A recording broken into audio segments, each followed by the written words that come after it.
ओम शांति। आज हम art and culture में मंदिरों की संरचना के बारे में पढ़ेंगे। आइए श्री जगन्नाथ मंदिर से स्टार्ट करते हैं। श्री जगन्नाथ मंदिर जो कि सुर्खियों में क्यों था? श्री जगन्नाथ मंदिर जो कि पूरी उड़ीसा में है कि पवित्र रत्न भंडार कक्ष का द्वार 46 साल बाद फिर से खुला। श्री जगन्नाथ मंदिर वाइट पैगोडा पूरी उड़ीसा के बारे में है।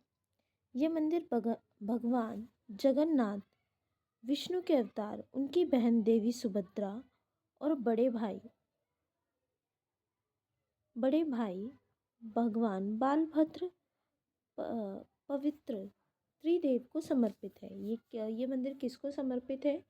भगवान जगन्नाथ, उनकी बहन और उनके बड़े भाई भगवान बालभद्र देव। रत्न भंडार में पवित्र त्रिदेवों के रत्न भी मौजूद है, मतलब कि उस समय के रत्न। अब ये यहाँ देखेंगे हम, ये मंदिर है। इस मंदिर का निर्माण 12वीं शताब्दी में पूर्वी गंग वंश के प्रथम शासक राजा अनंत वर्मन चोड़गंग देव ने करवाया था। श्री जगन्नाथ मंदिर की स्थापत्य शैली के बारे में। स्थापत्य शैली, ये मंदिर स्थापत्य की कलिंग शैली में निर्मित है। कलिंग शैली को नागर शैली की उपशैली के रूप में जाना जाता है। नागर शैली जो कि उत्तरी भारत में बहुत प्रचलित है। मंदिर के मुख्यतः 4 भाग हैं। विमान या देउल, जिसे गर्भगृह कहते हैं। मंदिर का विमान नागर शैली में निर्मित रेखा देउल में बना है। विमान को शिखर के नाम से भी जाना जाता है। ये एक वक्राकार मीनार के समान है। जगमोहन, यह पीठा देउल के रूप में है जिसका शिखर पिरामिड नुमा है। जग पीठा देउल, ये है हमारा जग पीठा देउल जो कि एक पिरामिड नुमा है। ठीक है।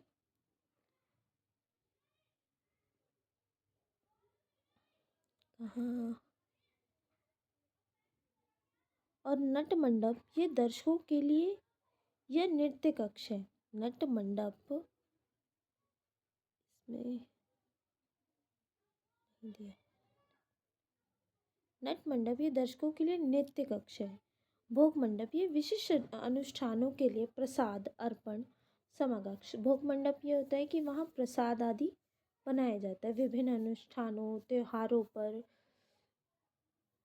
प्रसाद।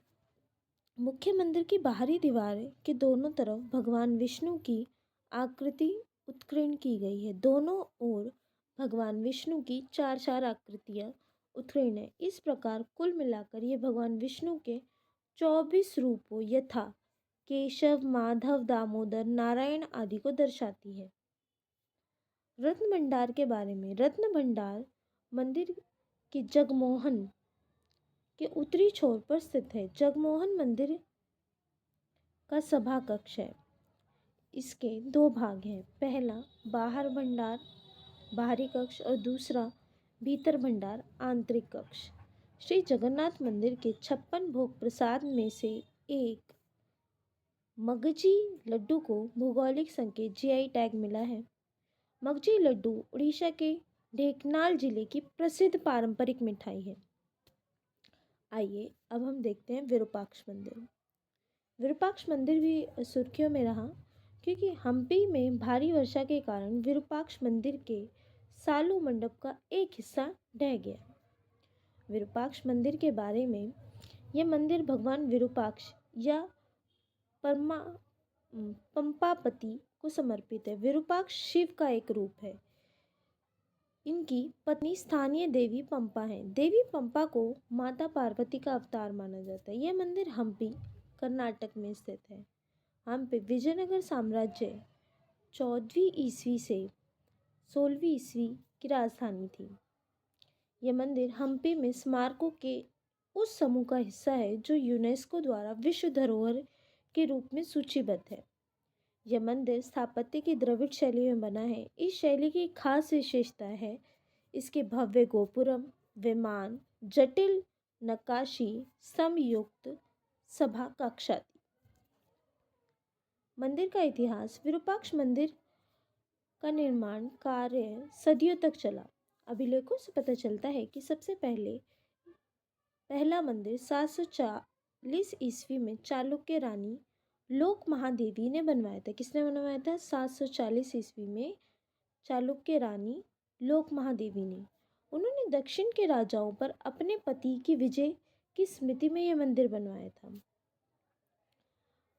पल्लव, चालुक्य, होयसल, चोल जैसे राजवंशों ने मंदिर के विस्तार को अलंकरण में अपना योगदान दिया। हालांकि इसका सर्वाधिक विस्तार विजयनगर शासकों ने करवाया था।